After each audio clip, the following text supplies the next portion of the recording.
Okay sir, तुम्ही Delhi visit करून येले पी.एल. संतोषाक मेळ्ळे आणि प्लस तुमच्या एचएमाकडे मिटींग झाली रिगार्डिंग एसटी रिझर्वेशन. सो कशें कितें डिस्कशन जालें? बरें. एक म्हटल्यार एक आमचो रुटीन जे काम आसा ते कामाचो भाग हो भारतीय जनता पार्टीच्या संघटनात्मक कामाचो हो जो नियाळ आसा तो नियाळ आमकां 2 महिने 3 महिने आणि एक्शन प्लॅन हो आमकां दिवचोच पडटा, तो करचो पडटा जेणे करून लायन काम करपाची पद्दत आनी फुडें कशें वचपाचो एक रोडमॅप त्या अनुसार माननीय बी.एल. संतोषजी हांचे कडेन बैठकी जाली आणि चर्चा जाली आणि गोंयच्या संदर्भात वार्तालाप जाले आणि तेय येतले म्हयन्याच्या एंडा पर्यंत हांगा फुडलो ड्यू कोर्स म्हणजे संघटनेचे पद्दतीन आमकां मार्गदर्शन करपाक. त्याच बरोबर माननीय अध्यक्ष जी नितीन दबी हांकांय मेळप आसा ते फुडल्या विकान केन्ना तरी जातले म्हणजे परत वचचे पडटले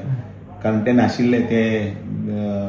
झारखंड हांगा थंय आशिल्ले कारणान मंगळार आज पर्यंत काल पर्यंत मागीर काल ते दिल्ली पावले म्हणटकीर परत वचचे पडटले आणि एकंदरीत पक्ष घट करप पक्षाचे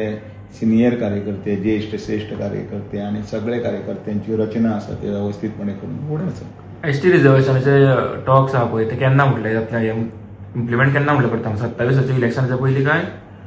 जावंक जाय कारण तांचो अधिकार आसा तो आणि त्यानुसार व्यवस्थितपणे रिप्रेझेंटेशन परत दिवपाचें ना पण एक प्रक्रिया फाल्यां कळपाक जाय म्हणजे इलेक्शन कमिशनांनी ताचे फाटल्यान लागपाक जाय म्हणजे हो कितें स्टंट न्ही कोणी काँग्रेसवाले उलयतात आनी हें तें कारण ते तांकां उलोवपाक तोंड आसा पण करपाक कोण आसा तो करपी आमचेच सरकार. आज पर्यंत